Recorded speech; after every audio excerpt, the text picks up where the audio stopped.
I think religion is also related to the topic of meaning. And the cognitive scientist and John Vervaeke, he coined the term the meaning crisis, which points to this pervasive sense of meaninglessness that so many people face today. And I think it was Nietzsche who said, he who has a why to live can bear almost any how.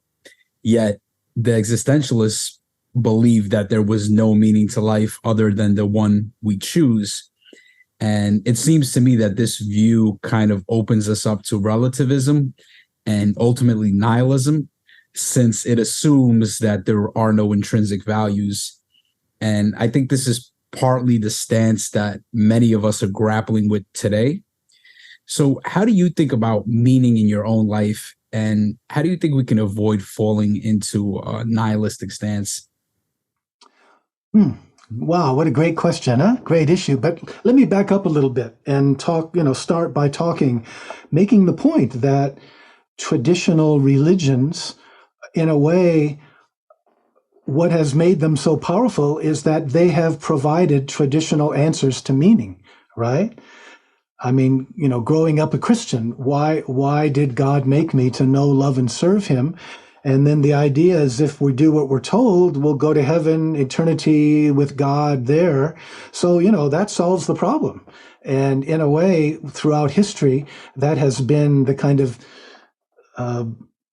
politically enforced solution that you're supposed to believe. And so when you think about where the meaning crisis in the modern era comes from, it comes from the loss of belief in that afterlife or in that kind of spiritual overlay on our life. It's like we were taught to distinguish this world here and now, this physical material world that we find ourselves in, from some higher reality. The word that I would use for this is cosmological dualism. And the point being heaven, God, etc., all that was so wonderful. There was a kind of a devaluation of this world into just the means to the end of that higher ends.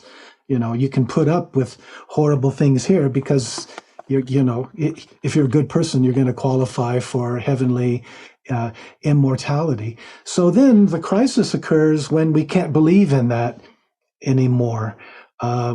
And it's a crisis in a number of ways. I mean, one of the ways I think is that it's raising this challenge. Does this mean we just dismiss religion altogether, or can we conceive of a different type of religion that wasn't about transcending this world, but was about realizing our non-duality with it, loving it, right? I mean, I think that's what the whole point about non-duality comes from, or goes to, whatever, connects with. Okay, getting back specifically to the kind of meaning situation that you and I are facing, and I think people generally today, one of the implications of non-duality is actually to overcome the kind of subjectivism or relativism, which presupposes a sense of separate self. It's like, here I am alienated by myself. There's this objective, meaningless world. How am I going to make my way through it? That's not what non-duality is talking about. The point is, by forgetting ourselves, by letting go of ourselves, realizing our non-duality with something greater than ourselves, right? Opening up to something greater than ourselves, that we are a manifestation. Out of that encounter, out of that opening up, also can come really important answers about what am I to do with my life? What is the meaning of my life? So it's not about a subjective, I have to make a decision, but it's a sense of, in that non-dual opening up, answers will sort of spring up also non-dually to us, right? In the Buddhist tradition, for example, in addition to early Buddhism, which focused very much on one's own individual salvation, awakening, enlightenment, whatever, we also have the idea of the Mahayana, the idea of the Bodhisattva path, right?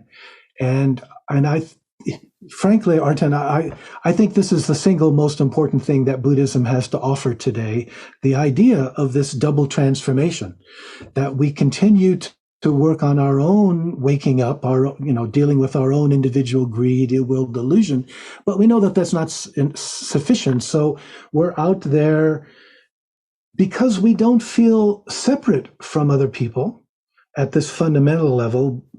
We don't feel, therefore, that our own dukkha, our own dissatisfaction or our own suffering isn't separate from that of other people.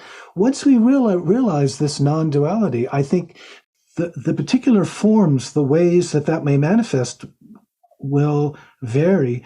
But the fundamental response, I think, is, okay, wow, if I'm not separate from you and I'm not separate from other people, how do I want to live to make this a better world for everyone? It just seems to arise sort of naturally. I remember my Zen master, Yamada Koen, in Japan saying that a genuine kensho, a genuine awakening or insight, a genuine opening up is always accompanied by these feelings of compassion, because we don't feel separate. And if we don't feel separate, then in a way, the fundamental problem is solved. Okay, yes, what do I want to devote my life to? I don't have to play these games. I can see through the duality of trying to become rich, trying to become famous, finding the perfect part. It's like, I can let go of those. If I let go of those, what is there? What becomes apparent? And what's apparent is, guess what? I'm not separate from all of this. I'm not separate from everybody. But given who I am, given the kind of character, the abilities, the education, the context, given who I am, what do I have to offer? And I think that is fundamentally pointing to the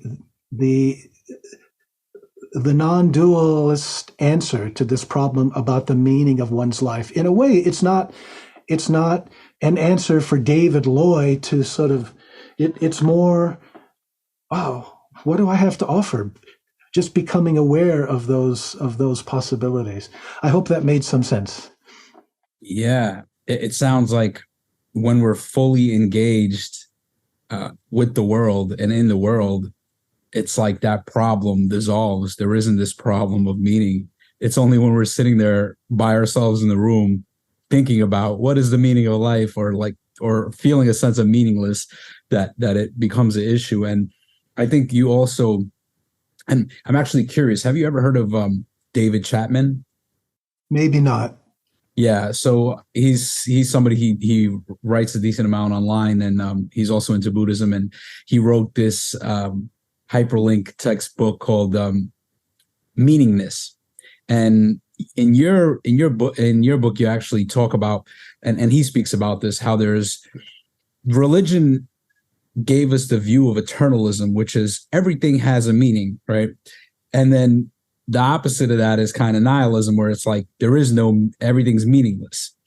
And then you speak about meaning freeness, and his book it's called Meaningness. So I think what he means by meaningness is the same thing that you mean by meaning freeness.